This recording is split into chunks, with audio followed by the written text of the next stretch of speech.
സ്നേഹം നിറഞ്ഞ സഹോദരി സഹോദരന്മാരെ, പരിശുദ്ധ അമ്മയുടെ നേതൃത്വത്തിൽ നമ്മൾ നടത്തി വന്ന ധ്യാനത്തിന് 3-ാം ദിവസമാണിന്ന്. പ്രത്യേകമായും വളരെയേറെ കൃപകളും അനുഗ്രഹങ്ങളും ലോകത്തെമ്പാടുമായി വിവിധ രാജ്യങ്ങളിൽ ഇരുന്നുകൊണ്ട് ഈ ധ്യാനത്തിൽ പങ്കെടുക്കുന്നവർക്ക് ലഭിച്ചുകൊണ്ടിരിക്കുന്നുണ്ട് എന്ന് കൂടുതൽ വ്യക്തമായിക്കൊണ്ടിരിക്കുന്നു. ഇനിയും കൂടുതലായി ഉത്സാഹത്തോടെ, വിശ്വാസത്തോടെ, തീക്ഷ്ണതയോടെ ഈ പരിശുദ്ധ ശുശ്രൂഷ നമുക്ക് സംബന്ധിക്കാൻ ശ്രമിക്കാം. ഇന്ന് പ്രത്യേകമായി മാതാവിൻ്റെ വിശിഷ്ടദാനമായ സമാനമായ തിരുവുത്തിരിയമാണ് നമ്മൾ ധ്യാന വിഷയമാക്കുന്നത്. മാതാവ് സർപ്പത്തിന്റെ തലയെ തകർക്കുന്നവളാണെന്നൊക്കെ നമ്മൾ ഇന്നലെ കണ്ടു. ആ തിന്മയുടെ ശക്തിക്കെതിരെയുള്ള പോരാട്ടത്തിൽ മാതാവിനോട് സഹകരിക്കുവാൻ അമ്മ നമുക്ക് നൽകിയിരിക്കുന്ന 2 ആയുധങ്ങളാണ് ജപമാലയും ഉത്തിരിയവും. നമുക്കിന്ന് പ്രത്യേകമായി ഉത്തിരിയത്തിന്റെ പ്രാധാന്യത്തെക്കുറിച്ച്, അതിലൂടെ നമുക്ക് മാതാവ് വാഗ്ദാനം ചെയ്യുന്ന നന്മകളെക്കുറിച്ച്, കൃപകളെക്കുറിച്ചൊക്കെ ധ്യാനിച്ചുകൊണ്ട് കൂടുതൽ ഭക്തിയോടെ, കൂടുതൽ ശ്രദ്ധയോടുകൂടെ, കൂടുതൽ താല്പര്യത്തോടുകൂടെ ഈ ഉത്തിരിയം ധരിക്കുവാനുള്ള വരുത്തിനായിട്ട് പ്രത്യേകമായി നമുക്ക് പ്രാർത്ഥിക്കാം.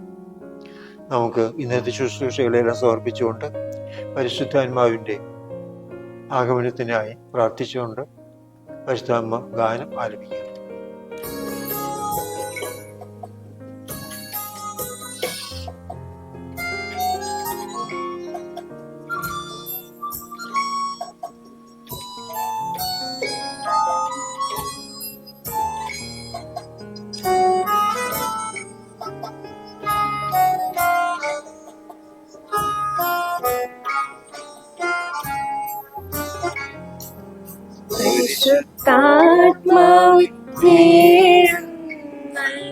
വരണമേ ഹൃദയത്തിൽ ദിവ്യദാനങ്ങൾ ദൈവസ്നേഹം നിറയ്ക്കണേ. പരിശുദ്ധാത്മാവേ വരണമേ ഹൃദയത്തിൽ ദിവ്യദാനങ്ങൾ ദൈവസ്നേഹം നിറയ്ക്കണേ.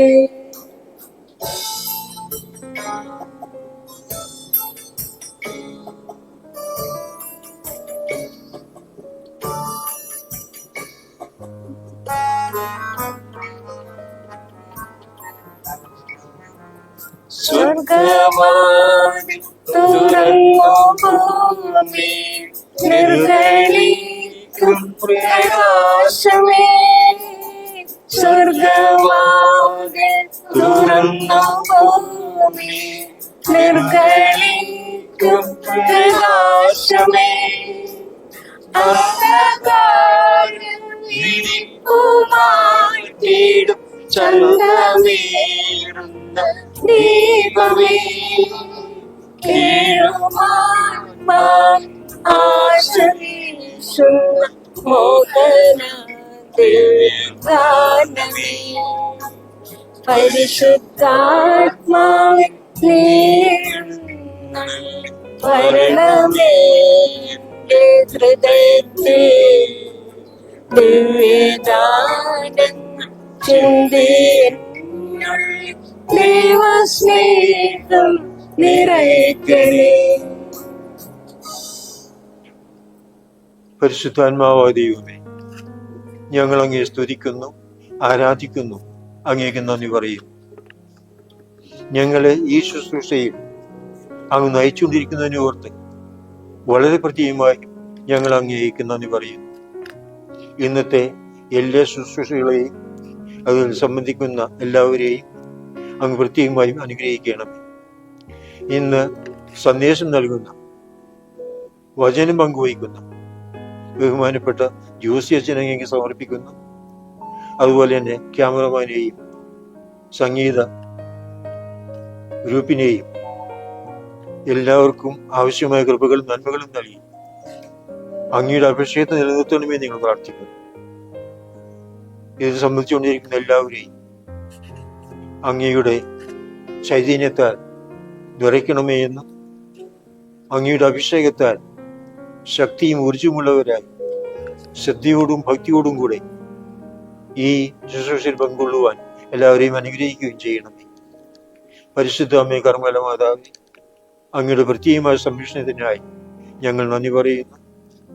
അങ്ങയുടെ മക്കളായ ഞങ്ങളെ പ്രത്യേകമായും അങ്ങ് സ്വന്തമായി സ്വീകരിക്കുകയും അനുഗ്രഹിക്കുകയും ഞങ്ങളോടുകൂടെ ഉണ്ടായിരിക്കുകയും ഈ സംരംഭത്തെ വിജയിപ്പിക്കുകയും ചെയ്യണമേ.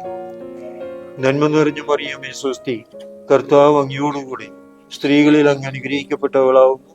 അങ്ങയുടെ ഉദരത്തിൻ ഫലമായി ഈശോ അനുഗ്രഹിക്കപ്പെട്ടവനാവുന്നു. പരിശുദ്ധമറിയമേ തമ്പുരാന്റെ അമ്മേ, പാപികളായ ഞങ്ങൾക്ക് വേണ്ടി ഇപ്പോഴും ഞങ്ങളുടെ മരണസമയത്തും തമ്പുരാനോട് അപേക്ഷിച്ചുകൊള്ളണമേ. ആമേൻ.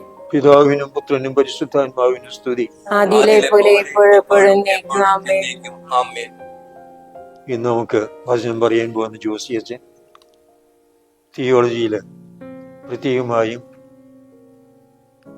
സഭാപിതാക്കന്മാരുടെ പഠനങ്ങളെ കുറിച്ച് പ്രത്യേകമായ സ്പെഷ്യലൈസേഷൻ ചെയ്തിരിക്കുന്ന പ്രഗത്ഭനായ ഒരു തിയോളജി പ്രൊഫസറാണ്. ഇന്ന് 7 സെമിനാരികളിൽ അദ്ദേഹം ഈ ക്ലാസ് എടുക്കുവാൻ പോകുന്നുണ്ട്.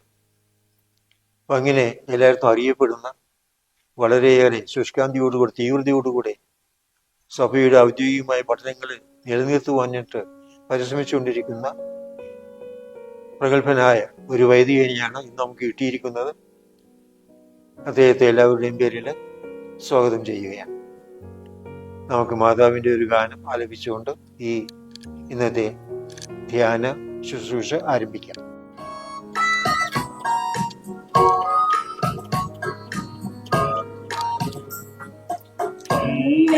കർമ്മലനാഥേ നിന്റെ മക്കൾ വരുന്നിക സ്നേഹമോടെ.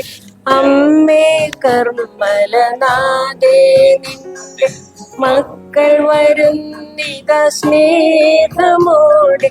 ഞങ്ങൾ തൻ ഹൃദയത്തിൻ വീണകളാൽ പാടത്തെ മേരിതൻ ഗീതകങ്ങൾ. ഞങ്ങൾ തൻ ഹൃദയത്തിൻ വീണകളാൽ പാടത്തെ മേരിതൻ ഗീതകങ്ങൾ. അമ്മേ കർമ്മലനാഥേ നിന്റെ മക്കൾ വരുന്നിക സ്നേഹമോടെ.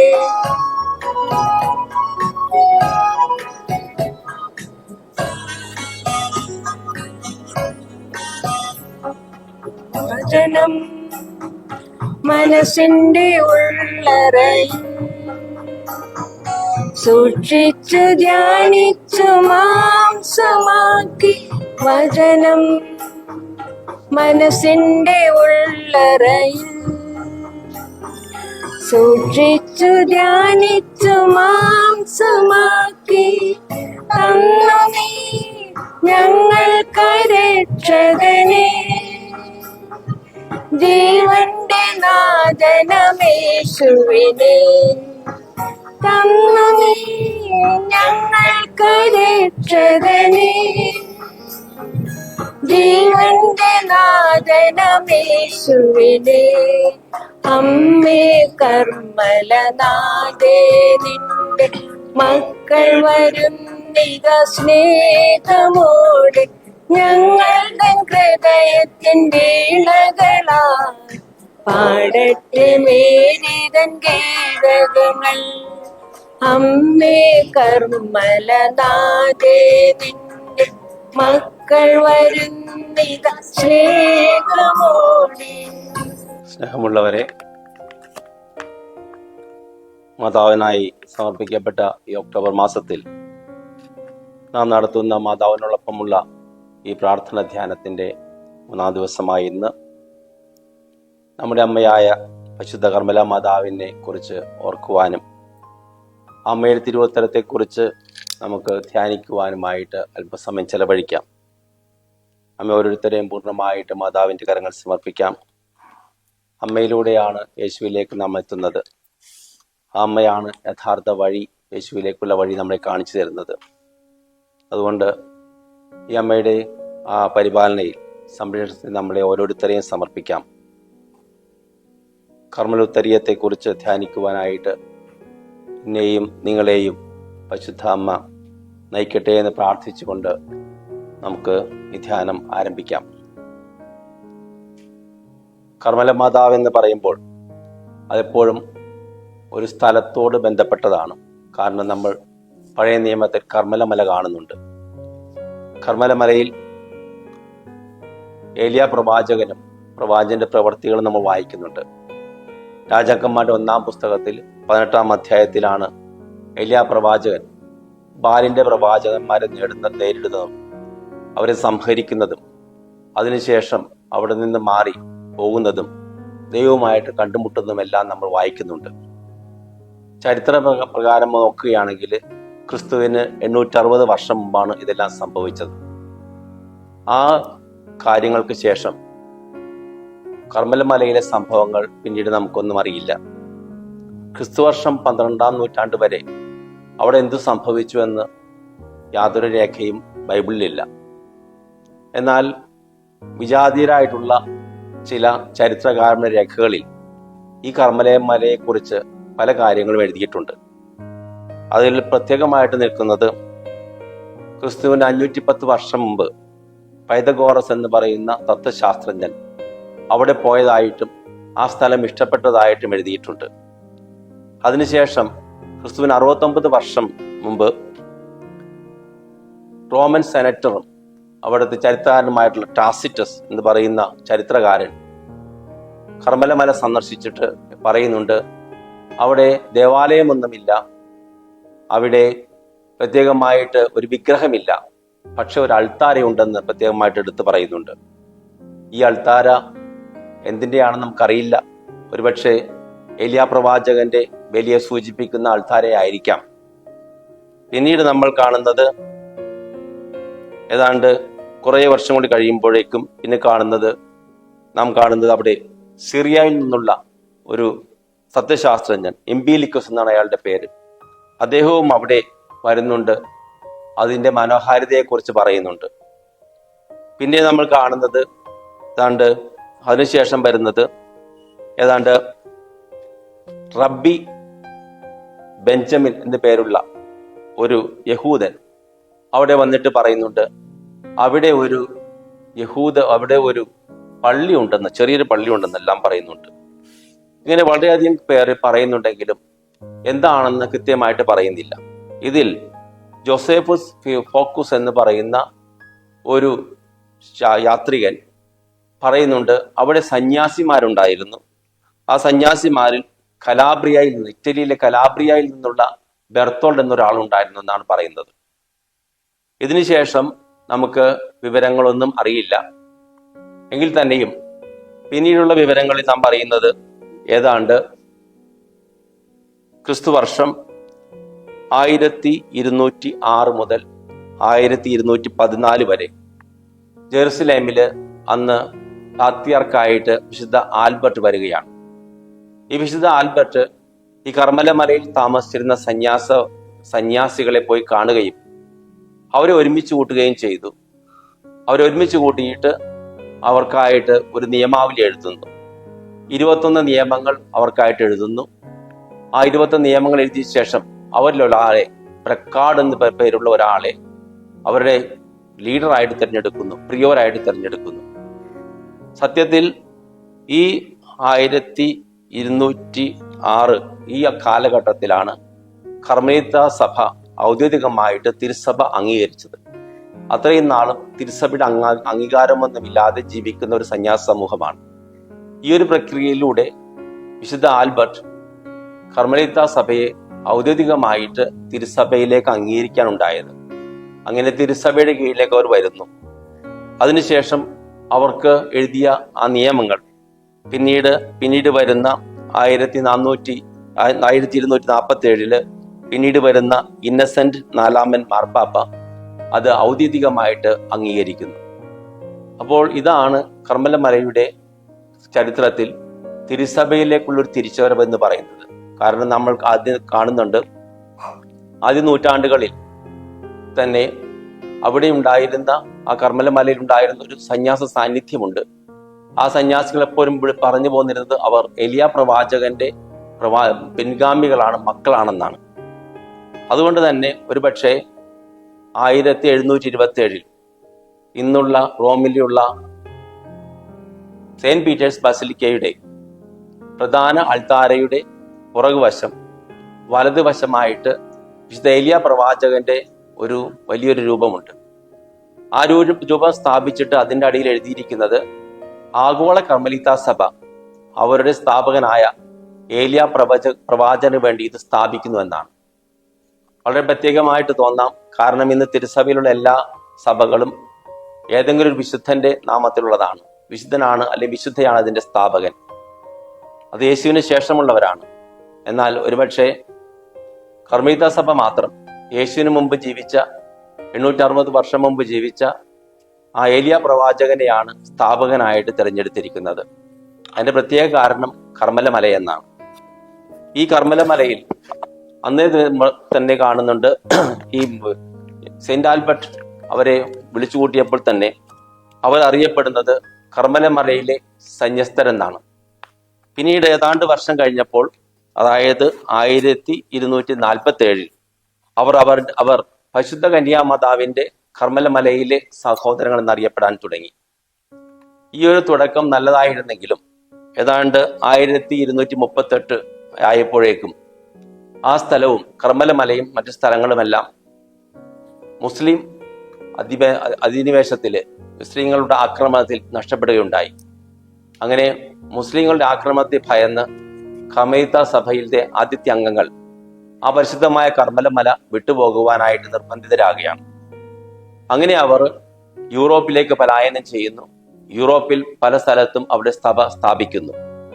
അങ്ങനെ സ്ഥാപിച്ച സ്ഥലങ്ങളാണ് ഒന്ന് ഇറ്റലി എന്നറിയപ്പെടുന്ന മെസ്സീന എന്ന സ്ഥലം, ഫ്രാൻസിൽ മർസെൽ എന്ന സ്ഥലം, പിന്നെ ഇറ്റലിയിലെ ജനോവ എന്ന സ്ഥലം, ഇംഗ്ലണ്ടിലെ ഏഞ്ചൽസ് ഫോർഡ് ഹോംസ് എന്ന 2 സ്ഥലത്ത്. ഏറ്റവും കൂടുതലായിട്ട് ഞാൻ ചരിത്രപരമായിട്ട് പറയുമ്പോൾ ഈ കർമ്മലീത്ത സന്യസ്തരെയും അവരുടെ സന്യസ്തരായിട്ട് അംഗീകരിക്കുന്നതിന് മുമ്പുള്ള ജീവിതത്തെയും കുറിച്ച് നമുക്ക് വളരെയധികം വിലപ്പെട്ട ഒരു രേഖ നൽകുന്നത് 7ാമത്തെ കുരിശുയുദ്ധത്തിൽ പങ്കെടുത്ത ഫ്രാൻസിലെ ലൂയിസ് 9 രാജാവിൽ നിന്നാണ്. നമുക്കറിയാം ഏതാണ്ട് 9ഓളം കുരിശുയുദ്ധങ്ങൾ ഉണ്ടായിട്ടുണ്ട്. കാരണം മുസ്ലിങ്ങൾ നമ്മുടെ ആ വിശുദ്ധ സ്ഥലവും എല്ലാം കയ്യേറി അവിടെ പോകാൻ പറ്റാത്ത അവസ്ഥ വന്നപ്പോൾ പരിശുദ്ധ പിതാവ് തന്നെ ആഹ്വാനം ചെയ്തു അത് തിരിച്ചു പിടിക്കുവാനായിട്ട്. അങ്ങനെ 7ഉം 8ഉം 9ഉം എന്നൊക്കെ പറയുന്നുണ്ട് കുരിശുയുദ്ധങ്ങൾ നടന്നു. ആ കുരിശുയുദ്ധങ്ങളിലെല്ലാം വളരെയധികം പേർ പങ്കെടുത്തു. അങ്ങനെ 7ാമത്തെ കുരിശുയുദ്ധം ശരിക്കും ഉണ്ടായത് 1248 മുതൽ 1254 വരെയാണ്. ഈ കുരിശുയുദ്ധത്തിന് കുരിശുയുദ്ധത്തിന്റെ പടയാളികൾ നയിച്ചത് ഫ്രാൻസിൽ നിന്നുള്ള ലൂയിസ് 9 രാജാവാണ്. ഇദ്ദേഹത്തിന്റെ ആ കുറിപ്പുകളിൽ നിന്നാണ് പിന്നീടുള്ള ജീവിതവും മുമ്പിലുള്ള ജീവിതവും നമുക്ക് മനസ്സിലാക്കാൻ പറ്റുന്നത്. വളരെയധികം വിലപ്പെട്ട ഒരു വിശദീകരണമാണ് അവിടെ കിട്ടുന്നത്. അതായത് ഈ രാജാവ് കർമ്മലമലയിലെ സന്യാസികളെ കണ്ടുമുട്ടുന്നു. അവരോടുള്ള സംഭാഷണത്തിൽ അവർ പറയുന്നു അവർ ഏലിയ പ്രവാചകന്റെ മക്കളാണ്. അവർ ഏലിയ പ്രവാചകന്റെ മക്കളായിട്ട് ഏലിയ പ്രവാചകന്റെ കാലം മുതൽ അവർ അവിടെ തുറന്ന് കൊണ്ടുപോകുന്നു. രാജാക്കന്മാരുടെ 1-ാം പുസ്തകത്തിൽ 18-ാം അധ്യായത്തിൽ 44-ാമത്തെ വാക്യത്തിൽ പറയുന്നുണ്ട്, ഏലിയ പ്രവാചകൻ മഴ വരുന്നതിനെ കുറിച്ച് പറയുമ്പോൾ അങ്ങ് സമുദ്രത്തിൽ നിന്ന് ഒരു മേഘം, കൈപ്പത്തി അടയാളത്തിലുള്ള മേഘം ഉയർന്നുവെന്നാണ് ഇന്നത്തെ ബൈബിൾ എഴുതിയിരിക്കുന്നത്. പക്ഷേ ഈ രാജാവ് എഴുതിയിരിക്കുന്ന ഡോക്യുമെന്റിൽ ഒരു കാലിന്റെ അടയാളത്തിലുള്ള മേഘം ഉയർന്നുവെന്നാണ് എഴുതിയിരിക്കുന്നത്. ആ ഉയർന്നു വരുന്ന മേഘം മാതാവിനെ കുറിച്ചുള്ള ഒരു പ്രവചനമാണെന്നാണ് അവർ വിശ്വസിച്ചു പോകുന്നത്. മാതാവിന്റെ ജനനത്തെക്കുറിച്ചുള്ള ഒരു പ്രവചനം. അത് മാതാവിന്റെ ജനനമായിട്ട് അവർ കണക്കാക്കി ആ ഉയർന്നു വരുന്ന മേഘം. അങ്ങനെ മാതാവിന്റെ ജനനത്തിന് വേണ്ടി അവർ പ്രാർത്ഥിക്കുവാൻ തുടങ്ങിയെന്നാണ് ഈ രാജാവ് എഴുതിയിരിക്കുന്നത്. അങ്ങനെ മാതാവിന്റെ ജനനത്തിൽ അവർ സന്തോഷിച്ചു. അതോടൊപ്പം തന്നെ ചരിത്രപരമായിട്ട് പറയുന്നുണ്ട് തിരുക്കുടുംബം ഈജിപ്തിൽ നിന്ന് തിരികെ നസ്രത്തിലേക്ക് പോകുന്ന വഴി ഈ സന്യസ്തരെ കണ്ടുവെന്നും സന്യസ്തരുമായിട്ടും അവർ സമ്പാദിച്ചുവെന്നും അങ്ങനെ മാതാവിൻ്റെ ഉള്ള ആ പ്രതീക്ഷയിൽ അവർ മാതാവിനായിട്ട് അവർ ഒരു ദേവാലയം പണിതു എന്നാണ് പറയുന്നത്. ഈ പറയുന്നതെല്ലാം ലൂയിസ് 9 രാജാവ് അവിടെ ഉണ്ടായിരുന്ന സന്യാസികളിൽ നിന്ന് കേട്ടതാണ്. അങ്ങനെയെന്ന് വെച്ച് നോക്കുമ്പോൾ തീർച്ചയായിട്ടും അവിടെ കർമ്മലമലയിൽ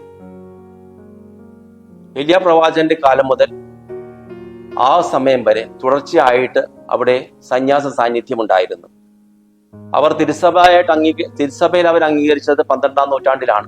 എങ്കിൽ തന്നെയും അതിനു മുമ്പ് തന്നെ അവർ സുവിശേഷ ചൈതന്യത്തോടു കൂടെ മാതാവിന്റെ വരവിനെ കാത്തുകൊണ്ട്, മാതാവിന്റെ വരവിന് ശേഷം മാതാവിൽ കൂടുതൽ വിശ്വസിച്ചുകൊണ്ട്, മാതാവിയെ ഒരു അവരുടെ മധ്യസ്ഥയായി കരുതിക്കൊണ്ട് അവിടെ ജീവിച്ചു പോന്നുവെന്നാണ്. യഥാർത്ഥമായിട്ടുള്ള ഈ കർമ്മലീത്ത സഭയുടെ ജീവിതവും എല്ലാം ആരംഭിക്കുന്നത് യൂറോപ്പിലേക്ക് വന്നതിന് ശേഷമാണ്. യൂറോപ്പിൽ വന്നപ്പോൾ അവർക്ക് പല ബുദ്ധിമുട്ടുകൾ ഉണ്ടായി. ഒന്നാമതായിട്ടുണ്ടായ പ്രശ്നം അവർക്കുണ്ടായിരുന്ന ആദ്യമായിട്ട് എഴുതിയിരിക്കുന്ന അവരുടെ നിയമാവലിയാണ്. 21 നിയമങ്ങളുടെ നിയമാവലിയിൽ അത് എഴുതിയെങ്കിലും അതിന് അന്ന് ഉണ്ടായിരുന്ന മറ്റ് നിയമാവലിയുമായിട്ട് അടുപ്പമൊന്നും ഉണ്ടായിരുന്നില്ല. കാരണം അന്ന് യൂറോപ്പിലുണ്ടായിരുന്ന മിക്ക സന്യാസ സഭകളുടെ നിയമാവലി സഭാപിതാവായ വിശുദ്ധ അഗസ്തീനോസ് എഴുതിയ നിയമാവലിയോട് ഏകദേശം തുല്യമായിരുന്നു. പക്ഷെ അതിൽ നിന്നും വ്യത്യസ്തമായിട്ടുള്ള ഒരു നിയമാവലിയായിരുന്നു കർമ്മലീത്ത സഭക്കാരുടേത്. കാരണം അവിടെ പ്രാർത്ഥനയും ധ്യാനവും എല്ലാമാണ് എഴുതിയിരുന്നത്. അതുകൊണ്ട് അതൊരു ബുദ്ധിമുട്ടുണ്ടാക്കി. രണ്ടാമതായിട്ട് ഇവരെ സ്ഥാപകനെ കുറിച്ച് ചോദിച്ചപ്പോൾ അവർ പറഞ്ഞത് ഏലിയ പ്രവാചകൻ എന്നാണ്. ഞാൻ നേരത്തെ പറഞ്ഞതുപോലെ ഏലിയ പ്രവാചകൻ ക്രിസ്തുവിന് മുമ്പ് ജീവിച്ച വ്യക്തിയാണ്, പ്രവാചകനാണ്. ആ പ്രവാചകന്റെ സ്ഥാപകനാകും. മൂന്നാമതായിട്ട് ഇവരുടെ വസ്ത്രം ഒരു പ്രശ്നമായിരുന്നു. കാരണം വസ്ത്രം അന്ന് അവർക്കുണ്ടായിരുന്ന വസ്ത്രം കാപ്പി നിറമുള്ള വസ്ത്രമാണെങ്കിലും അതിൽ വെള്ള നിറത്തിലുള്ള വരകൾ ഉണ്ടായിരുന്നു. അത് ഏതാണ്ട് ഒരുപക്ഷെ അരോചകമായിട്ട് തോന്നി. പലപ്പോഴും അത് ഈ തടവ് പുള്ളികളുടെ ഉടുപ്പാണെന്ന് പറഞ്ഞവരെ കളിയാക്കിയിരുന്നു. പിന്നീട് ഇവരെ വലിയ വലിയ കോളേജുകളിലൊന്നും ഇവരെ സ്വീകരിക്കാതെയായി. ഇങ്ങനെ ഉണ്ടായിരുന്ന ഒരു സമയത്ത് ആണ് സഭ ഏറ്റവും കൂടുതൽ വലിയൊരു പ്രശ്നത്തിലൂടെ കടന്നു പോകുന്നത്. ഈ സമയത്താണ് നമ്മളുടെ കർമ്മലീത്ത ഉത്തരീയവുമായിട്ട് ബന്ധപ്പെട്ട വിശുദ്ധ സൈമൺ സ്റ്റോക്കിന്റെ വരവ്. സൈമൺ സ്റ്റോക്ക് ജനറലായി തീർന്നു 1239. അദ്ദേഹം വന്ന ഉടനെ തന്നെ പലവിധ മാറ്റങ്ങൾ ഉണ്ടാക്കി. നമ്മുടെ അന്ന് വരെ ഉണ്ടായിരുന്ന ആ വസ്ത്രധാരണം മാറ്റി കാപ്പി നിറമുള്ള വസ്ത്രമാക്കി മാറ്റി. പിന്നീട് അതോടൊപ്പം തന്നെ ജോലി ചെയ്യുവാനായിട്ട് ജോലിക്ക് വേണ്ടിയിട്ട് കൂടുതൽ, അതായത് പ്രാർത്ഥിക്കുക, ജോലി ചെയ്യുക, ഈ രണ്ടിനും പ്രാധാന്യം നൽകി. മൂന്നാമതായിട്ട് പഠിക്കുവാനായിട്ട് വലിയ വലിയ യൂണിവേഴ്സിറ്റികളിൽ പഠിക്കുവാനായിട്ട് അവിടെ ഉണ്ടായിരുന്ന സന്യാസിമാർ ഇവിടെ വൻ തുടങ്ങി. നാലാമതായിട്ട് എല്ലാവർക്കും എല്ലാ വിധത്തിലും ജനങ്ങൾക്ക് സഹായം ചെയ്യുക, അങ്ങനെയുള്ളൊരു ദൗത്യത്തിലേക്ക് വന്നു. ഇത് പലർക്കും ഉൾക്കൊള്ളാൻ സാധിച്ചില്ല. അതുകൊണ്ട് സൈമൺ സ്റ്റോക്കിന് വളരെയധികം എതിർപ്പുകളുണ്ടായി. എതിർപ്പുണ്ടായപ്പോൾ കുറെ സമയം കഴിഞ്ഞ് സൈമൺ സ്റ്റോക്ക് ആ ജോലിയിൽ നിന്ന്, തന്റെ വികാർ ജനറൽ എന്ന ജോലിയിൽ നിന്ന് മാറുകയാണ്. അങ്ങനെ മാറിയിട്ട് അദ്ദേഹം കേംബ്രിഡ്ജിനടുത്തുള്ള ഒരു ആശ്രമത്തിലേക്ക് അദ്ദേഹം മാറി അവിടെ താമസിക്കുകയാണ് പ്രാർത്ഥനയോടുകൂടി. അങ്ങനെ പ്രാർത്ഥനയോടെ താമസിക്കുന്ന സമയത്താണ് 1251 ജൂലൈ 16-ാം തീയതി മാതാവ്, കർമ്മലീത്ത മാതാവായിട്ട് പ്രത്യക്ഷപ്പെടുന്നത് സൈമൺ സ്റ്റോക്കിന്. സൈമൺ സ്റ്റോക്കിന് തിരുവുത്തരിയം നൽകിയിട്ട്, അതായത് മാൻഡിൽ നൽകിയിട്ട് പറഞ്ഞു, എൻ്റെ പ്രിയമകനെ, ഈ വസ്ത്രം സ്വീകരിക്കുക. ഇത് നിനക്കും നിന്റെ സമൂഹത്തിലുള്ള എല്ലാവർക്കും ഒരു പ്രത്യേക പരിഗണനയാണ്. ഇത് ധരിച്ചുകൊണ്ട് മരിക്കുന്ന ആരും നിത്യ അഗ്നിയിൽ പെടുകയില്ല എന്നാണ്. അന്നെല്ലാം വിചാരിച്ചിരുന്നത് മാതാവ് നൽകിയത് സ്കാപ്പുലർ ആണെന്നാണ്, അതായത് ഈ രണ്ടാമത്തെ വസ്ത്രം. കർമ്മലീത്ത വസ്ത്രത്തിൽ 3 കാര്യങ്ങളാണ് ഉള്ളത്. ഒന്ന് ഹാബിറ്റ്, അതിന്റെ മീതെ സ്കാപ്പുലർ എന്ന് പറഞ്ഞാൽ തോളിൽ 2 വശവും പുറകുവശവും മുന്നോട്ടുമായി നിൽക്കുന്നത്. മൂന്നാമത് കപ്പൂസ് എന്ന് പറയും. കപ്പൂസ് എന്ന് പറയുന്നത് ഏറ്റവും മുകളിലുള്ളത്, അതായത് തലയും 2 വശങ്ങളും മുൻവശവും പുറകവും മൂടുന്ന വശം. മാതാവ് നൽകിയത് ശരിക്കും ഈ കപ്പൂസ് ആണെന്നാണ് പഠനങ്ങൾ വിശദീകരിക്കുന്നതും വെളിപ്പെടുത്തുന്നതും. അത് ഒരു പ്രൊട്ടക്ഷൻ, അതായത് സംരക്ഷണത്തിന്റെ ഒരു രീതിയാണ്, സംരക്ഷണത്തിന്റെ വസ്ത്രമാണ്. അതുകൊണ്ട് തന്നെ ഈ വലിയ ഒരു അത്ഭുതം പ്രത്യേകമായിട്ട് എടുത്തു പറയേണ്ടതുണ്ട്. അതിലും മറ്റുപരിയായിട്ട് ഈ അത്ഭുതം തിരുസഭ അംഗീകരിക്കുകയും ചെയ്തു. അതാണ് നാം കാണുന്നത്. 1251 ഈ അത്ഭുതം ഉണ്ടായപ്പോൾ തന്നെ ഏതാനും വർഷങ്ങൾക്ക് കഴിയുമ്പോൾ തന്നെ പല മാർപ്പാപ്പന്മാരും ഈ അത്ഭുതത്തെ അംഗീകരിച്ചിട്ട് അത് യഥാർത്ഥ അത്ഭുതമായിട്ട്, യഥാർത്ഥ മാതാവിന്റെ മാധ്യസ്ഥമായിട്ട് അംഗീകരിക്കുകയാണ്. അങ്ങനെ വന്നതിന് ശേഷം, അങ്ങനെ വന്ന് തുടർന്ന് വന്ന എല്ലാ മാർപ്പാപ്പന്മാരും ഈ കർമ്മലിത്ത ഭക്തിയെ, ഉത്തരീയത്തെ അംഗീകരിക്കുന്നു. അതിനുശേഷം നാം കാണുന്നത് വലിയൊരു തുടർച്ച കാണുന്നത് 1322 ജോൺ 22 മാർപ്പാപ്പയ്ക്ക് വീണ്ടും ഒരു ദർശനം ഉണ്ടാകും. അദ്ദേഹം സൈമൺ സ്റ്റോക്കിനുണ്ടായ ദർശനത്തെ ഒന്നുകൂടി സ്ഥിരീകരിച്ചിട്ട് അദ്ദേഹം പറയുകയാണ്, ഇനി മുതൽ എല്ലാ ശനിയാഴ്ചയും കർമ്മലിത്ത ഉത്തരം ധരിച്ച് മരിക്കുന്ന എല്ലാ ശനിയാഴ്ചയും മാതാവ് ആ ശുദ്ധീകരണത്തിൽ ഇറങ്ങി അവരെ രക്ഷിക്കുമെന്ന് പറഞ്ഞു. അന്ന് മുതലാണ് പരിപൂർണമായിട്ടുള്ള ഉത്തരീയത്തിന്റെ വാഗ്ദാനം പൂർത്തിയാകുന്നത്. ഉത്തരീയ വസ്ത്രം ധരിക്കുക, അതോടൊപ്പം തന്നെ ഈ ഉത്തരീയ വസ്ത്രം ധരിച്ചുകൊണ്ട് ജീവിക്കുമ്പോൾ മാതാവ് മരിക്കുന്ന ഓരോ വ്യക്തിയെയും ആ ആത്മാവിനെ മാതാവ് രക്ഷിക്കുമെന്ന് തിരുസഭ തന്നെ ഔദ്യോഗികമായിട്ട് പ്രഖ്യാപിച്ചു. അപ്പോൾ മനസ്സിലാക്കുന്നത്, അതിനുശേഷം ഇന്ന് വരെയുള്ള എല്ലാ പരിശുദ്ധ പിതാക്കന്മാരും ഉത്തരീയ ഭക്തിയെക്കുറിച്ച് പറയുന്നുണ്ട്. അതുകൊണ്ട് ഉത്തരീയ ഭക്തി എന്ന് പറയുമ്പോൾ ഉത്തരീയ മാതാവിന്റെ, കർമ്മലിത മാതാവിന്റെ ആ ഒരു തിരുസ്വരൂപിന്റെ പ്രത്യേകത, മാതാവ് ധരിച്ചിരിക്കുന്നത് മേലങ്കിയാണ്. മേലങ്കി എന്ന് പറയാൻ മാൻഡിൽ, അത് ഒരു സംരക്ഷണത്തിന്റെ സൂചനയാണ്. പഴയ നിയമത്തിൽ നാം കാണുന്നു, സംരക്ഷണമാണ്, ഉത്തരവാദിത്തമാണ്. ഏലിയ പ്രവാചകൻ എലീഷയെ തിരഞ്ഞെടുക്കുന്നത് തന്റെ മേലങ്കി അവന്റെ മേൽ ഇട്ടുകൊണ്ടാണ്.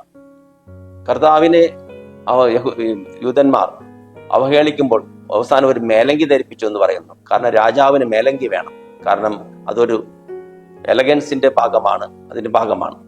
ഈ മേലങ്കി വരുന്നത് തീർച്ചയായിട്ടും ഒരു ജന്മിത്വ വ്യവസ്ഥയിൽ നിന്നാണ്. അതായത് അന്ന് യൂറോപ്പിൽ ഉണ്ടായിരുന്ന ഒരു സാധാരണ അവസ്ഥ. കാരണം വലിയൊരു രാജാവ് ഉണ്ടാകും, ആ രാജാവിന് കീഴിൽ കൊച്ചു പ്രഭുക്കന്മാരുണ്ടാകും.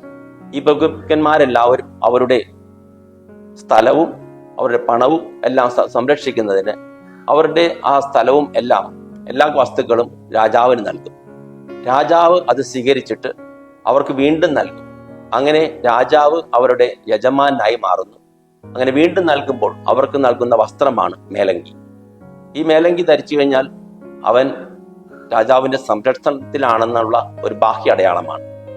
അതുകൊണ്ട് തന്നെ ആദ്യമായിട്ട് ലേഡി എന്നുള്ള ആ ഒരു വിശേഷണം, അവർ ലേഡി എന്നാണ് നമ്മൾ മാതാവിനെ വിളിക്കുന്നത്. അതായത് നാഥനും നാഥയും എന്ന് പറയുന്നു. അപ്പോൾ നാഥ എന്നുള്ള ആ ഒരു വിശേഷണം തന്നെ വരുന്നത് കർമ്മലീത്ത പാരമ്പര്യത്തിൽ നിന്നാണ്. നമ്മളിപ്പോൾ പറയാറുണ്ട് our lady of snow, our lady of Velankanni എന്നെല്ലാം പറയുന്നുണ്ട്. പക്ഷെ ആദ്യമായിട്ട് മാതാവിനെ യജമാനത്തി അല്ലെങ്കിൽ ഒരു നാഥ എന്ന് വിളിച്ചത് കർമ്മലീത്ത പാരമ്പര്യമാണ്. അതിനു മുമ്പ് തിരുസഭയുടെ പാരമ്പര്യത്തിൽ മാതാവിനെ ദൈവത്തിന്റെ അമ്മയെന്ന് വിളിക്കുന്നുണ്ട്. പക്ഷെ മാതാവ് നാഥയാണെന്നുള്ള ആ ഒരു വിശേഷണം കർമ്മലീത്ത സഭക്കാരുടെ പരിപൂർണമായിട്ടുള്ള സംഭാവനയാണ്. വിശുദ്ധ തെർത്തൂലിയൻ പറയുന്നുണ്ട് ഡോമിന മാതർ എക്ലേസിയ, അതായത് നാഥയായ തിരുസഭ എന്ന് പറയുന്നുണ്ട്. പക്ഷെ മാതാവിന് നാഥ എന്ന ആ തിരുപ്പട്ടം ചാർത്തി കൊടുത്തത് തീർച്ചയായിട്ടും കർമ്മലീത്തരാണ്. അതുകൊണ്ട് തന്നെ ഈ കർമ്മലീത്ത ഉത്തരീയം ധരിക്കുമ്പോൾ ദൈവം നമുക്ക് നൽകുന്നത്, മാതാവ് വഴി നൽകുന്നത് മാതാവിന്റെ പ്രത്യേകമായിട്ടുള്ള സംരക്ഷണമാണ്. ആ സംരക്ഷണം നൽകുന്നതിന്റെ തുടർച്ചയായിട്ടുള്ള ഒരു സ്ഥിരീകരണമാണ് കർമ്മലീത്ത ഉത്തരീയം. അതുകൊണ്ട് അതിനുശേഷം ഇന്ന് വരെയുള്ള എല്ലാ മാർപ്പാപ്പന്മാരും കർമ്മലീത്ത ഉത്തരീയത്തെ വളരെയധികം പ്രാധാന്യം നൽകി. ഒരു ഉദാഹരണം മാത്രം പറയുകയാണെങ്കിൽ 1276 ജനുവരി 10-ാം തീയതിയാണ് ഗ്രിഗറി 10-ാമൻ മാർപ്പാപ്പ മരിക്കുന്നത്. അദ്ദേഹത്തെ ഇറ്റലിയിലെ അരേച്ചോ എന്ന സ്ഥലത്ത് അദ്ദേഹത്തെ അടക്കി. അദ്ദേഹത്തിന്റെ കല്ലറ 1830 അതായത് 554 വർഷത്തിന് ശേഷം തുറന്നപ്പോൾ അദ്ദേഹത്തിന്റെ ഭൗതിക ശരീരത്തിൽ കണ്ടത് ഒരു കുറവുമില്ലാതെ ഒരഴുക്കുമില്ലാതെ സൂക്ഷിക്കപ്പെട്ട കർമ്മലീത്ത ഉത്തരീയമാണ്. അതുപോലെ വിശുദ്ധ Don Bosco, John Maria Vianney, എല്ലാ വിശുദ്ധരുടെയും കല്ലറകൾ തുറന്നപ്പോൾ അവിടെ സൂക്ഷിച്ചു വെച്ചിരുന്നതും ഒരു കുഴപ്പവും വരാതെ കാണുന്നത് അവർ ധരിച്ചിരുന്ന കർമ്മലീത്ത ഉത്തരീയമാണ്. അതിൻ്റെ അർത്ഥം അത്രമാത്രം പ്രാധാന്യം ഓരോ മാർപ്പാപ്പയും നൽകിയിട്ടുണ്ട്. അത് തന്നെയാണ് സഭയുടെ പാരമ്പര്യം. നമ്മളെ സംബന്ധിച്ചിടത്തോളം ഈ കർമ്മേത്ത ഉത്തരീയത്തിന്റെ ഭക്തി നമുക്ക് ലഭിച്ചത് കർമ്മേത്ത മിഷണറിമാരിൽ നിന്നാണ്. കർമ്മേത്ത മിഷണറിമാരിൽ നിന്ന് നമ്മുടെ ചരിത്രരേഖകൾ പറയുന്നുണ്ട് 1640 അന്ന് ഗോവയിൽ നിന്ന് 2 കർമ്മേത്ത വൈദികർ കേരളത്തിൽ വരികയുണ്ടായി. ഒന്ന് ഫാദർ ഡിയേഗോ, രണ്ടാമത് ഫാദർ ജോസഫ് അലക്സിസ്. ഈ 2 പേരും വന്നിട്ട് ഇവിടെ മിഷണറി പ്രവർത്തനത്തായിട്ട് വന്നു. പക്ഷെ കേരളത്തിൽ ഒന്നും ചെയ്യാൻ സാധിച്ചില്ല. കാരണം അന്നിവിടെ അതിനുള്ള സാഹചര്യമല്ലായിരുന്നു. എങ്കിൽ തന്നെയും അവർ കുറവിലങ്ങാടുള്ള ഇന്നുമുള്ള ചരിത്രപ്രസിദ്ധമായുള്ള മാതാവിന്റെ ആ പള്ളിയിൽ ചെല്ലുകയും അവിടെ താമസിക്കുകയും കുറച്ചുനാൾ താമസിച്ച ശേഷം അവർ തിരിച്ചുപോയി. പക്ഷെ അവർ താമസിച്ചപ്പോൾ അവർ ചെയ്തൊരു കാര്യം, അവിടെ മാതാവിന്റെ ഉത്തരീയ സഭ സ്ഥാപിച്ചു എന്ന് പറയുന്നുണ്ട്. ആ ഉത്തരീയ സ്ഥാപിച്ചതിന് ശേഷമാണ് അവർ ഗോവയിലേക്ക് തിരിച്ചുപോയത്. എന്നാൽ നമ്മുടെ നമ്മുടെ ലത്തീൻ സഭയും മറ്റു സഭകളെയും കുറിച്ച് പറയുമ്പോൾ നമുക്ക് ഏറ്റവും പ്രധാനപ്പെട്ട ഒരു തീയതിയാണ് 1653 ജനുവരി 3 അന്നാണ് വിശ്വപ്രസിദ്ധമായിട്ടുള്ള പൂനം കുരിശ് സത്യപ്രതിജ്ഞ നടന്നത്. ചരിത്രം അറിയാവുന്നവർക്കറിയാം, റോമിലെ മാർപ്പാപ്പയോടുള്ള വിധേയത്വം ഇഷ്ടപ്പെടാതെ തനതായ വിധത്തിൽ സ്വന്തമായിട്ടുള്ള ഒരു സഭ, പ്രത്യേകിച്ച് പേർഷ്യൻ സഭയിലേക്ക് ഉള്ള ഒരു ചായ്വുള്ളത് കൊണ്ട് കുറെ പേർ ചേർന്ന്, ഇവിടെയുള്ള സഭകൾ ചേർന്നിട്ട് ഏതാണ്ട് 116 ഇടവകൾ ചേർന്നിട്ട് റോമിനെയും അന്നുണ്ടായിരുന്ന മിഷണറിമാരെയും ജെസ്യൂട്ട് മിഷണറിമാർക്കെതിരെയുള്ള ഒരു സത്യപ്രതിജ്ഞയാണ് മട്ടാഞ്ചേരി വെച്ച് നടന്നത്. അവർ ആ കുരിശിലൊരു വലിയ കയർ കെട്ടി, വടം കെട്ടി, ആ വടത്തിൽ പിടിച്ചവർ സത്യപ്രതിജ്ഞ ചെയ്തു, ഞങ്ങൾ റോമിനെ അനുസരിക്കില്ല എന്ന്. ആ സത്യപ്രതിജ്ഞയ്ക്ക് ശേഷം 116 പള്ളികളാണ് വിട്ടുപോയത്. അവരെ തിരികെ കൊണ്ടുവരാനായിട്ട് അന്ന് അലക്സാണ്ടർ 7 മാർപ്പാപ്പ അഴിച്ചവരാണ് കർമ്മീത്ത സന്യാസ വൈദികർ. അവരുടെ തലവനായിരുന്നു ജോസഫ് സെബസ്ത്യാനി. ആ ദിവസം മുതലാണ്, ഈ ഒരു സമയം മുതലാണ് കർമ്മീത്ത സഭയുടെ പ്രവേശനം കേരളത്തിലേക്ക് വരുന്നത്. അന്നു മുതൽ ഇന്ന് വരെ ആ പാരമ്പര്യം തുടർന്നുകൊണ്ട് പോകുന്നു. അതുകൊണ്ട് ഈ കർമ്മീത്ത വൈദികരും മിഷണറിമാരുമാണ് അവരുടെ പ്രവർത്തനത്താൽ അവർ ഏതാണ്ട് 85 പള്ളികൾ തിരികെ എടുത്തു, തിരികെ തിരുസഭയിലേക്ക് കൊണ്ടുവന്നു. മറ്റുള്ള പള്ളികൾക്ക് സാധിച്ചില്ല. എങ്കിൽ തന്നെയും അതിനുശേഷമാണ് നമ്മുടെ ഈ ഇന്നത്തെ ചരിത്രത്തിന്റെ ഭാഗമായിട്ട് എല്ലാം മാറിയിരിക്കുന്നത്. അന്ന് അവരുടെ ആസ്ഥാനമായിരുന്നു വരാപ്പുഴ, പിന്നീട് മഞ്ഞുമ്മൽ, അങ്ങനെ പല സ്ഥലങ്ങളും ഈ കേരളം മുഴുവൻ കർമ്മീത്ത സഭയുടെ മിഷൻ രംഗമായിട്ട് മാറി. അങ്ങനെ ഇവരിലൂടെയാണ് കർമ്മീത്ത സന്യാസ സഭ ചൈതന്യവും ഉത്തരീയ ഭക്തി നമുക്ക് ഓരോരുത്തർക്കും ലഭിച്ചിരിക്കുന്നത്. നമുക്കറിയാം, ഇന്ന് നമ്മുടെ ആദ്യ കുർബാന സ്വീകരണ സമയത്ത് ഓരോ കുട്ടിയും ഉത്തരീയ സഭയിൽ അംഗമായി തീരുന്നു. ഇത് ഇന്നും ഇന്നലെയും തുടങ്ങിയ ഒരു ആചാരമല്ല, അത് അവർ തുടങ്ങി വെച്ചതാണ്. അതുകൊണ്ട് ഇന്ന് കേരളത്തിലെ എല്ലാ ക്രൈസ്തവരും, എല്ലാ കത്തോലിക്കരും ഉത്തരീയ സഭയിൽ അംഗങ്ങളാണ്. അതിൻ്റെ അർത്ഥം ഉത്തരീയ സഭയിലെ അംഗത്വം അത്രമാത്രം പ്രാധാന്യമാണ്. നമ്മൾ മാതാവിനോടുള്ള ജപമാല ചൊല്ലാറുണ്ട്, വളരെയധികം പ്രാധാന്യം നൽകാറുണ്ട്. അതോടൊപ്പം തന്നെ നിൽക്കുന്ന മറ്റൊരു ഭക്തിയാണ് ഉത്തരീയ ഭക്തി. കാരണം നമ്മുടെ ജീവിതത്തിൽ നമ്മൾ ധാരാളം വിശുദ്ധരോടാണ് പ്രാർത്ഥിക്കുന്നത്. എല്ലാ വിശുദ്ധരോടും പ്രാർത്ഥിക്കുന്നുണ്ട്, അവരുടെ മാധ്യസ്ഥ യാചിക്കാറുണ്ട്. വിശുദ്ധരെല്ലാം നമ്മെ സഹായിക്കും, പക്ഷേ സഹായിക്കുന്നത് നാം ജീവിച്ചിരിക്കുമ്പോൾ മാത്രമാണ്. എന്നാൽ ഇപ്പോഴും ഞങ്ങളുടെ മരണസമയത്തും തമ്പുരാനോട് പ്രാർത്ഥിക്കണമേ എന്ന് നാം പറയുന്നത് മാതാവിനോട് മാത്രമാണ്. അതിൻ്റെ അർത്ഥം മരിച്ചു കഴിഞ്ഞാൽ പിന്നെ എന്തെങ്കിലും ചെയ്യാൻ പറ്റുന്നത് ഈശോയ്ക്കും മാതാവിനും മാത്രമാണ്. അതുകൊണ്ടാണ് മാതാവ് ഇന്നും ധാരാളം സ്ഥലത്ത് പ്രത്യക്ഷപ്പെടുന്നത്. ആ പ്രത്യക്ഷപ്പെടലുകളെല്ലാം സൂചിപ്പിക്കുന്നത് മാതാവിന് ഇന്നും സഹരക്ഷകയായതുകൊണ്ട് മാതാവിന് ചെയ്യാൻ സാധിക്കും. മരിച്ചതിന് ശേഷം ശുദ്ധീകരണത്തിൽ നിന്ന് ഇന്നെ ഞാൻ രക്ഷിക്കുമെന്ന് പറയുന്നത് വിശുദ്ധരല്ല, മാതാവ് മാത്രമാണ്. അതിന്റെ അർത്ഥം ദൈവത്തിന്റെ അമ്മ സഹരക്ഷയാണ്. ദൈവത്തിന്റെ ആ സഹരക്ഷയുടെ ആ ദൗത്യം ഇന്ന് തുടർന്നുകൊണ്ട് പോകുന്നു. ആ മാതാവിന്റെ ആ ദൗത്യം പരിശുദ്ധ ജപമാലയിലൂടെയും വളരെ പ്രത്യേകമായിട്ട് പരിശുദ്ധ ഉത്തരീയത്തിലൂടെയും മാതാവ് തുടർന്നുകൊണ്ട് പോകുന്നതിന്റെ സാക്ഷ്യമാണ്. അവസാനമായിട്ട് പറയുകയാണെങ്കിൽ 1917 ഒക്ടോബർ 13 ഫാത്തിമയിൽ മാതാവ് അവസാനമായിട്ട് പ്രത്യക്ഷപ്പെട്ടത്. അവസാനമായിട്ട് പ്രത്യക്ഷപ്പെട്ടപ്പോൾ മാതാവ് ധരിച്ചിരുന്നത് കർമ്മലീത്ത ഉത്തരീയവുമാണ്, കർമ്മലീത്ത വസ്ത്രവുമാണ്. അതിന്റെ അർത്ഥം നമ്മൾ വിശ്വസിച്ചത്, നമ്മൾ കാണിച്ചു തന്നത് മാതാവ് സ്ഥിരീകരിക്കുന്നു. തിരുസഭയിൽ അങ്ങനെ ഈ ഭക്തിക്ക് വളരെയധികം സ്ഥാനമുണ്ട്. നമുക്ക് അന്ന് ഫാത്തിമയിൽ മാതാവ് പ്രത്യക്ഷപ്പെട്ട ആ 3 കൂട്ടിൽ ഒരാളായ ലുസിയ അവസാനം വരെ കർമ്മേലിത്ത മിണ്ടാമഠത്തിലാണ് താമസിച്ചത്, അംഗമായിരുന്നത്, മരണം വരെ. അതുകൊണ്ട് തന്നെ കർമ്മേലിത്ത ഉത്തരീയത്തിന് അതിൻ്റെതായിട്ടുള്ള പ്രാധാന്യമുണ്ട്. മാതാവ് ദൈവം തരുന്ന ഒരു ഊടുവഴിയാണ്, അല്ലെങ്കിൽ ഒരു കുറുക്ക് വഴികളാണ് ഇങ്ങനെയുള്ള കാര്യങ്ങൾ. അത് വിശുദ്ധരല്ല നമുക്ക് നൽകുന്നത്, മാതാവാണ് നൽകുന്നത്. വിശുദ്ധ അലക്സാണ്ടർ ഏഴാമൻ മാർപ്പാപ്പ പറയുന്നുണ്ട്, ബെനഡിക്ട് 15 മാർപ്പാപ്പ പറയുന്നുണ്ട്, നമുക്ക് പൊതുവായൊരു ഭാഷയുണ്ട്, അത് നമ്മുടെ ബൈബിളാണ്. പൊതുവായിട്ടുള്ളൊരു ആയുധമുണ്ട്, അത് നമ്മുടെ ഉത്തരീയമാണ്. അതുകൊണ്ട് ഉത്തരീയം എന്ന് പറയുന്നത് വെറും ഒരു അലങ്കാര വസ്തുവല്ല, അതിൻ്റെതായിട്ടുള്ള പ്രാധാന്യമുണ്ട്, അതിൻ്റെതായിട്ടുള്ള ഒരു വിശുദ്ധിയുണ്ട്. ഇന്നിപ്പോൾ ഉത്തരീയം എന്ന് പറയുമ്പോൾ പലപ്പോഴും നമ്മൾ കാണുന്നത് ഒരു ചരടും അതിൻ്റെ അറ്റത്ത് 2 തട്ടവുമാണ്. പക്ഷേ യഥാർത്ഥ കർമ്മലിത്ത ഉത്തരീയം എന്ന് പറയുമ്പോൾ ഒരു വശത്ത് മാതാവിന്റെ ചിത്രവും മറുവശത്ത് കർമ്മലിത്ത സഭയുടെ ആ ഒരു എംബ്ലവും വേണം എന്നാണ്.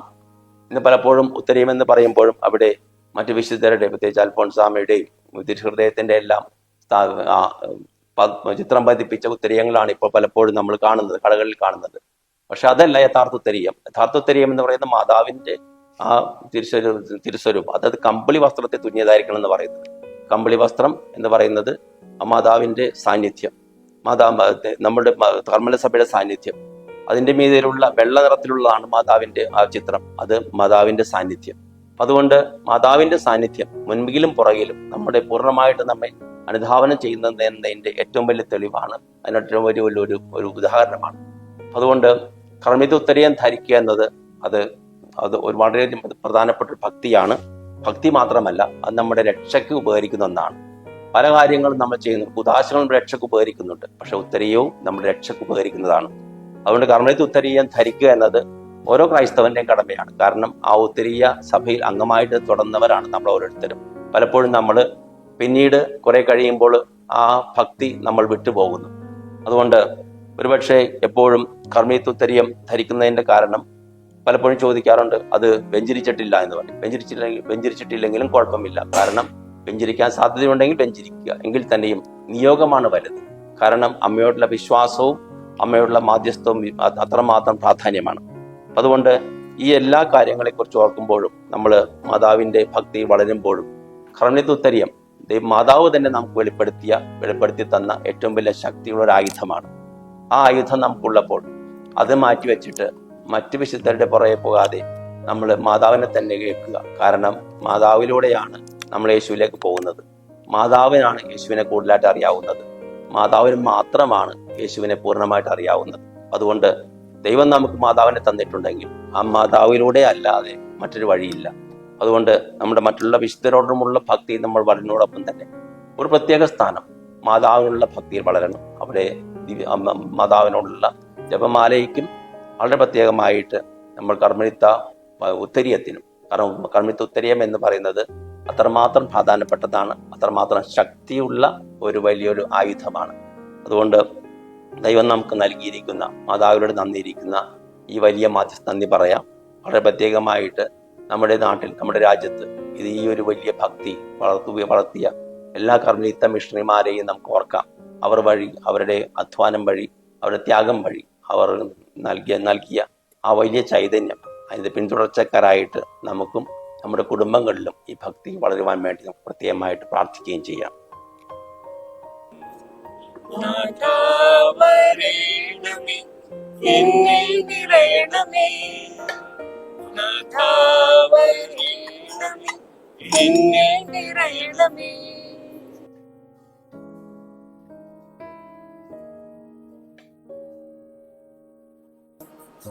ഓ ദിവ്യമാം സ്നേഹമേ, ഓ ദിവ്യകാരുണ്യമേ, ഓ ദിവ്യമാം സ്നേഹമേ, ഓ ദിവ്യകാരുണ്യമേ, തിരുവത്താഴമേശയിൽ സമ്മാനമേ, തിരുവത്താഴമേശയിൽ സമ്മാനമേ, ഓ ദിവ്യമാം സ്നേഹമേ, ഓ ദിവ്യകാരുണ്യമേ,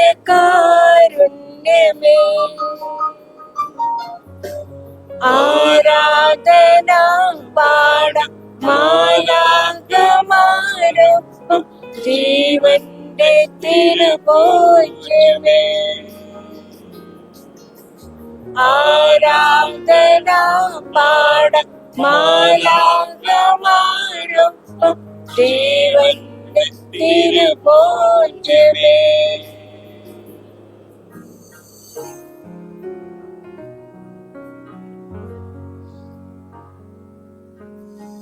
ജീവിക്കുന്ന ദൈവമായ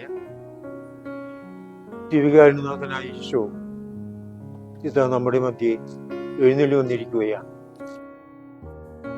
അവിടുത്തെ സന്നിധിയിലേക്ക് കടന്നു വരുവാനും അവിടുത്തോട് കൂടെ ആയിരിക്കുവാനും നമ്മൾ അയോഗ്യരാണെങ്കിലും നമ്മുടെ അയോഗ്യത പരിഗണിക്കാതെ തന്റെ ഔദാര്യവും സ്നേഹവും ചൊരിഞ്ഞുകൊണ്ട് നമ്മെ വാത്സല്യപൂർവം മകനെ മകളെ എന്ന് വിളിച്ചുകൊണ്ട് തൻ്റെ തിരുസന്നിധിയിലേക്ക് നമ്മെ കൊണ്ടുവന്നിരിക്കുകയാണ്. കർത്താവിനെ ഹൃദയത്തിൽ അനുഭവിച്ചുകൊണ്ട് കണ്ണുകളിൽ നീരിൽ കണ്ടുകൊണ്ട് അവിടുന്ന് കൂടെയുണ്ടെന്നുള്ള ഉറപ്പായ വിശ്വാസത്തോടുകൂടെ നമുക്ക് കർത്താവിൻ്റെ സാന്നിധ്യം അനുഭവിച്ച് അവിടുത്തെ ആരാധിക്കാം. നമ്മൾ വെറുക്കും തോറും അവിടുത്തെ സാന്നിധ്യം അനുഭവിക്കും തോറും കണ്ണുകൊണ്ട് കാണുന്നില്ലെങ്കിലും കാതുകൊണ്ട് കേൾക്കുന്നില്ലെങ്കിലും ആത്മാവിൽ വിശ്വസിക്കുവാനുള്ള ആ പ്രത്യേകമായ വരം, വിശ്വാസം എന്ന ദാനം സ്വീകരിച്ചിട്ടുള്ളവരാണ് നമ്മൾ. അതുകൊണ്ട് നമുക്കിവിടെ കർത്താവ് യേശുവിനെ പൂർണ്ണമായ രൂപത്തിലും സാന്നിധ്യത്തിലും അനുഭവിക്കാൻ സാധിക്കുന്നു. ഈ തിരുവോസ്തിയിലേക്ക് സൂക്ഷിച്ചു നോക്കിയാൽ അവിടുന്ന് നമ്മെ നോക്കി പുഞ്ചിരി തൂങ്ങുന്നതായി നമുക്ക് അനുഭവപ്പെടും. വാസ്തവം അതാണ്. നമ്മെ നോക്കി പുഞ്ചിരി തൂയിക്കൊണ്ട് സ്നേഹപൂർവ്വം നമ്മെ തൻ്റെ പക്കലേക്ക് മാടി വിളിച്ചുകൊണ്ട് യേശു ഇവിടെ സന്നിഹിതനാണ്. കർത്താവായ യേശുവേ, ഞങ്ങൾ അങ്ങയെ സ്തുതിക്കുന്നു, ആരാധിക്കുന്നു, അങ്ങേക്ക് നന്ദി പറയുന്നു. അങ്ങ് ഞങ്ങൾക്ക് നൽകിയ ഈ അസുലഭമായ അവസരത്തെ ഓർത്ത് അങ്ങയോട് കൂടെ ആയിരിക്കുവാൻ പ്രത്യേകമായി ഞങ്ങളെ അനുവദിക്കുന്നു. സ്വർഗസ്ഥനായ അങ്ങയുടെ അടുത്ത് ഈ ഭൂമിയിലായിരിക്കുന്ന ഞങ്ങൾക്ക് കടന്നു വരുവാൻ സാധിക്കുന്നതിനെ ഓർത്ത് യേശുവെ, ഞങ്ങൾ അങ്ങയെ സ്തുതിക്കുന്നു, ഞങ്ങൾ ആരാധിക്കുന്നു, അങ്ങേക്ക് നന്ദി പറയുന്നു. ഞങ്ങളെ പൂർണ്ണമായും അങ്ങേക്ക് സമർപ്പിക്കുന്നു. അങ്ങ് ഞങ്ങൾക്ക് നൽകിയ വലിയ ദാനങ്ങളെയും കൃപകളെയും അനുഗ്രഹങ്ങളെയും നന്മകളെയും ഓർത്ത് ഞങ്ങൾ അങ്ങേക്ക് നന്ദി പറയുന്നു. പ്രത്യേകമായും കാൽവരിയിലെ കുരിശ് കിടന്നുകൊണ്ട് അങ്ങ് അങ്ങയുടെ അമ്മയെ ഞങ്ങൾക്ക് അമ്മയായി നൽകി. ഏറ്റവും വലിയ വിശിഷ്ടമായ വിലപ്പെട്ട സമ്മാനമാണ് അങ്ങ് ഞങ്ങൾക്ക് നൽകിയിരിക്കുന്നതെന്ന് ഞങ്ങൾ ഉറപ്പായി വിശ്വസിക്കുന്നു. ഈ തിരുവോസ്തിലിരുന്നു കൊണ്ട് ക്രൂശിതനായ അങ്ങ് ആവർത്തിച്ച് പറയുകയാണ്, ഇതാ നിന്റെ അമ്മ. അമ്മയെ സ്വീകരിച്ചുകൊണ്ട്, അമ്മ നൽകുന്ന സമ്മാനങ്ങൾ ഏറ്റുവാങ്ങിക്കൊണ്ട്, അമ്മയുടെ കരം പിടിച്ചുകൊണ്ട് അങ്ങയുടെ സന്നിധിയിൽ വ്യാപരിക്കുവാൻ ഞങ്ങളെ അനുഗ്രഹിക്കണമേ, ഞങ്ങൾക്ക് ശക്തി നൽകണമേ. എന്നും എന്നും കൂടെ അപ്പമായി തീർന്നവനേ, എന്നും എന്നും കൂടെ അപ്പമായി തീർന്നവനേ, എന്റെ സ്നേഹിതനാകുന്ന സ്നേഹമേ, ആരാധന നിനക്കാരാധന എന്റെ സ്നേഹിതനാകുന്ന സ്നേഹമേ. ആരാധന നിനക്കാരാധന. കർത്താവായ യേശുവേ, ഈ ദിവ്യകാരുണ്യ അനുഭവം ദിവ്യാന സ്വീകരണത്തിലൂടെ ഞങ്ങൾക്ക് ലഭിക്കുന്ന അങ്ങയോട് സമ്പൂർണമായ ഐക്യത്തിൻ്റെ അനുഭവം, അതിനായി ഞങ്ങൾ അങ്ങേക്ക് നന്ദി പറയുന്നു. വാസ്തവത്തിൽ ഞങ്ങളെ അങ്ങ് പരിശുദ്ധ അമ്മയോട് ഏറ്റവും കൂടുതൽ അടുപ്പിക്കുന്ന ഒരു സംഭവമാണ്, വലിയൊരു രഹസ്യമാണ് ഈ പരിശുദ്ധ കുർബാന. കുർബാനയിൽ അങ്ങയുടെ ശരീരവും രക്തവുമാണ് ഞങ്ങൾ സ്വീകരിക്കുന്നത്. പക്ഷെ അതേസമയം കൂടുതൽ ആഴത്തിൽ ചിന്തിക്കുമ്പോൾ ഈ രക്തവും ശരീരവും അങ്ങയുടെ അമ്മയിൽ നിന്ന് അങ്ങ് സ്വീകരിച്ചതാണ്. കുർബാനയിലൂടെ ഞങ്ങൾക്കായി പങ്കുവയ്ക്കപ്പെടുന്നത് പരിശുദ്ധ അമ്മയുടെ ശരീരവും രക്തവും തന്നെയാണ്. കർത്താവ് യേശുവേ, ഈ വലിയ ദാനത്തിനായി ഞങ്ങൾ അങ്ങേക്ക് നന്ദി പറയുന്നു. യേശുയോട് അങ്ങയോട് ചേർന്നുകൊണ്ട് പരിശുദ്ധ അമ്മയുടെ ദിവ്യമായ സാന്നിധ്യം, അതിൻ്റെ വില മനസ്സിലാക്കി ആ അമ്മയോട് പൂർണ്ണമായും ഐക്യപ്പെട്ട് അമ്മയിൽ ലയിച്ചു ചേർന്ന് അങ്ങയെ സ്തുതിച്ചുകൊണ്ടും മഹത്വപ്പെടുത്തിക്കൊണ്ട് ജീവിക്കുവാൻ ഞങ്ങൾക്ക് ശക്തി നൽകണമേ, അനുഗ്രഹിക്കണമേ എന്ന് പ്രാർത്ഥിച്ചുകൊണ്ട് യേശുവെ, ഞങ്ങൾ അങ്ങയെ സ്തുതിക്കുകയും ആരാധിക്കുകയും അങ്ങേക്ക് നന്ദി പറയുകയും ചെയ്യും. ദിവ്യമാം സ്നേഹമേ, ഓ ദിവ്യകാരുണ്യമേ, ഓ ദിവ്യമാം സ്നേഹമേ, ഓ ദിവ്യകാരുണ്യമേ,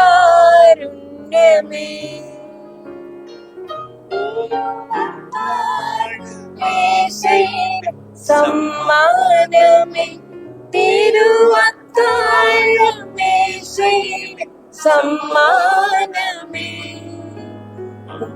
ആരാധന പാട മാലാഖമാരൊപ്പം ജീവന്റെ തിരുഭോജ്യമേ, ആരാധന പാട മാലാഖമാരൊപ്പം ജീവന്റെ തിരുഭോജ്യമേ. കർത്താവായ യേശുവേ, ഇന്ന് അങ്ങയുടെ പരിശുദ്ധ അമ്മയായ ഞങ്ങളുടെ അമ്മയായ മാതാവിനെ കുറിച്ച്, കർമ്മല മാതാവിനെ കുറിച്ച് കേൾക്കുവാനും കൂടുതൽ ആഴത്തിൽ സത്യങ്ങൾ ഗ്രഹിക്കുവാനും അതുവഴി കൂടുതൽ മരിയ ഭക്തിയിൽ വളരുവാനും ഈ അവസരം ഞങ്ങൾക്ക് ഒരുക്കി തന്നതിന് നല്ലവനായ യേശുവേ, ഞങ്ങൾ അങ്ങേക്ക് നന്ദി പറയുന്നു.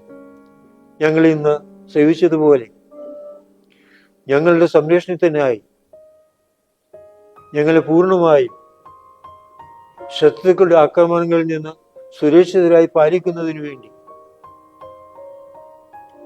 ഞങ്ങൾക്ക് സുരക്ഷിതത്വത്തിനായി അമ്മ നൽകിയ ഈ പടച്ചട്ട ധരിച്ചുകൊണ്ട്, ഒത്തിരിയും ധരിച്ചുകൊണ്ട്, അങ്ങയുടെ വിശ്വസ്തരായി നിന്നുകൊണ്ട് തിന്മയുടെ ശക്തികളെ മാതാവിന്റെ നേതൃത്വത്തിൽ എതിരിടുവാൻ, അടരാടുവാൻ ഞങ്ങളെ ആത്മീയമായി ഉള്ളവരാക്കി മാറ്റണമേ എന്ന് പ്രാർത്ഥിച്ചുകൊണ്ട് യേശുവെ, ഞങ്ങൾ അങ്ങേ സ്തുതിക്കുകയും ആരാധിക്കുകയും അങ്ങേക്ക് നന്ദി പറയുകയും ചെയ്യുന്നു.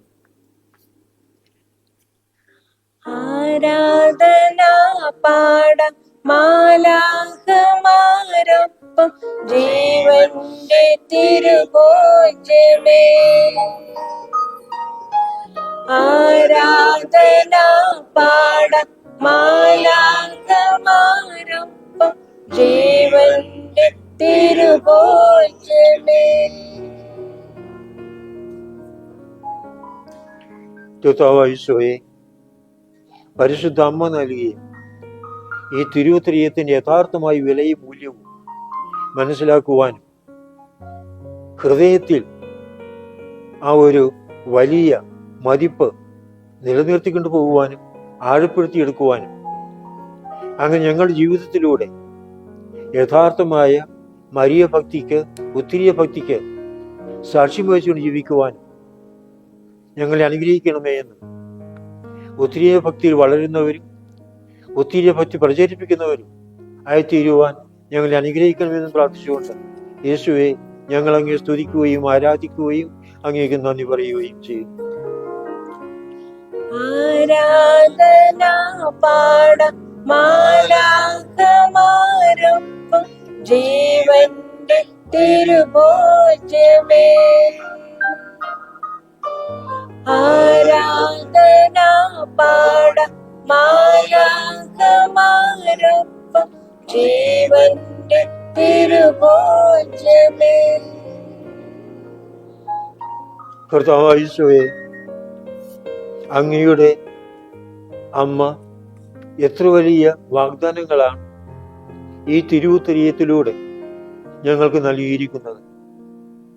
ഞങ്ങൾ ഒരിക്കലും നിത്യമായ നരകത്തിൽ നിവദിക്കുകയില്ല എന്നുള്ള വലിയ വാഗ്ദാനം തന്നെ എന്തുമാത്രം സുരക്ഷിതരാണെന്നുള്ള ഉറപ്പോടുകൂടി ജീവിക്കുവാൻ ഞങ്ങൾക്ക് ശക്തി പകരുന്നതാണ്. ഇത്ര വലിയ ആശ്വാസം നൽകുന്ന ഒരു വാഗ്ദാനവുമായി അങ്ങയുടെ അമ്മയെ ഉത്തരീയവുമായി കർമ്മലിത്ത സഭയിലേക്കും കർമ്മലിത്ത സഭ വഴി ലോകം മുഴുവനിലേക്കും അയച്ചു തന്നതിനെ ഓർത്ത് ഞങ്ങൾ അങ്ങേക്ക് നന്ദി പറയുന്നു.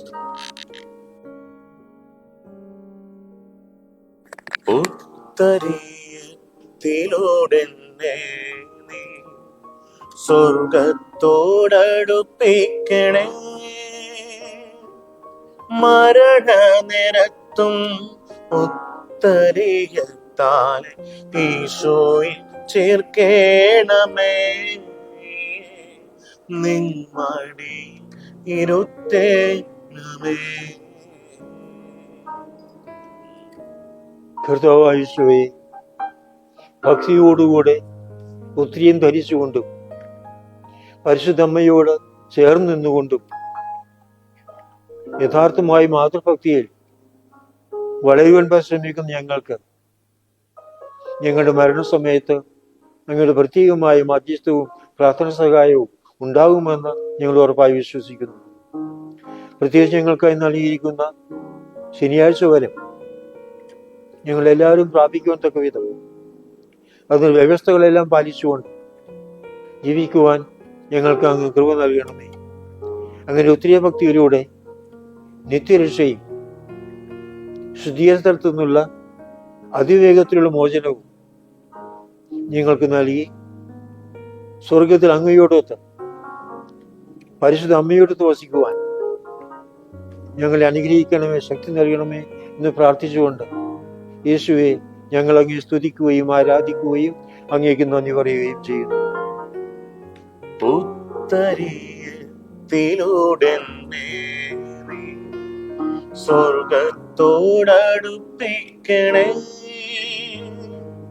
മരണനിരത്തും ഉത്തരീയത്താൽ ഈശോയിൽ ചേർക്കേണമേ. നിമ്മടി ഇരുത്തേണമേ. ഒരു നിമിഷം മൗനമായി നമുക്ക് പരിശുദ്ധ അമ്മയോട് ചേർന്ന് നിന്നുകൊണ്ട് ദിവ്യാനന്ദത്തിനെ ആരാധിക്കാം. കുരിശിൻ ചുവട്ടിൽ നിന്നിരുന്ന അമ്മ നമ്മുടെ മേലുള്ള മാതൃത്വം ഏറ്റെടുത്തു. ഇതാ ഈ ദിവ്യകുദാശയുടെ സന്നിധിയിൽ നമ്മെ ഓരോരുത്തരെയും ഈ അമ്മ യേശുവിന് സമർപ്പിക്കുന്നു. അമ്മയുടെ കരങ്ങളിലൂടെ യേശുവിനെ ഒഴിഞ്ഞു ചേർന്ന് നിൽക്കുവാനും യേശുവിൽ വളരുവാനും കൃപ നൽകണമേ എന്ന് നമ്മളെല്ലാവരെയും, നമ്മുടെ കുടുംബങ്ങളെയും, വേണ്ടപ്പെട്ടവരെയും, ബന്ധുക്കളെയും എല്ലാം പരിപൂർണമായി സമർപ്പിച്ചുകൊണ്ട് അമ്മയുടെ സംരക്ഷണത്തിനായി, യേശുവിന്റെ അനുഗ്രഹത്തിനായി നമുക്ക് പ്രത്യേകം നിശബ്ദമായ ഒരു നിമിഷം പ്രാർത്ഥിക്കാം.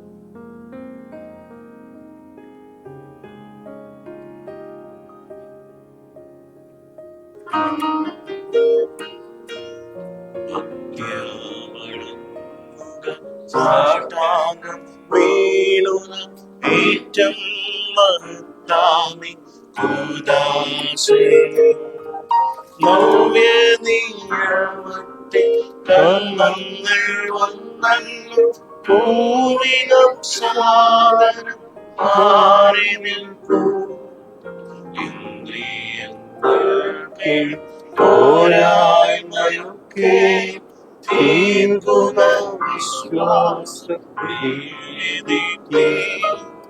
ദൈവം പിതാവിനും തന്നേകജാതനും സ്തോത്രമുണ്ടാകണം എന്നുമെന്നും പാവനാത്മാവിനും അവിടം നിസ്തുലം സ്തോത്രമുണ്ടാകണം നിത്യകാലം സ്തുതിയും കീർത്തിയും ശക്തിയും ആനന്ദവും വാഴുക ത്രിത്വൈക ദൈവമേ. സ്വർഗത്തിൽ നിന്ന് അവർക്കൊപ്പമേകിയല്ലോ. എല്ലാ സ്വാദും തികഞ്ഞവരപ്പമേ. നമുക്ക് പ്രാർത്ഥിക്കാം. ദൈവമേങ്ങയുടെ പീഡാനുഭവത്തിന്റെ സ്മാരകമായി വിസ്മയാവഹമായി കൂദാശ ഞങ്ങൾക്ക് നൽകിയല്ലോ. അങ്ങി പരിത്രാണത്തിന്റെ ഫലം ഞങ്ങൾ നിരന്തരം അനുഭവിക്കുമാറ് അങ്ങി തിരു ശരീരത്തിന്റെയും രക്തത്തിന്റെയും ദിവരേശങ്ങൾ എന്ന് വണങ്ങുവാൻ കല്ലണമേ എന്ന് നിത്യമായി ജീവിച്ചു വാഴുന്ന അങ്ങയോട് ഞങ്ങൾ പ്രാർത്ഥിക്കുന്നു.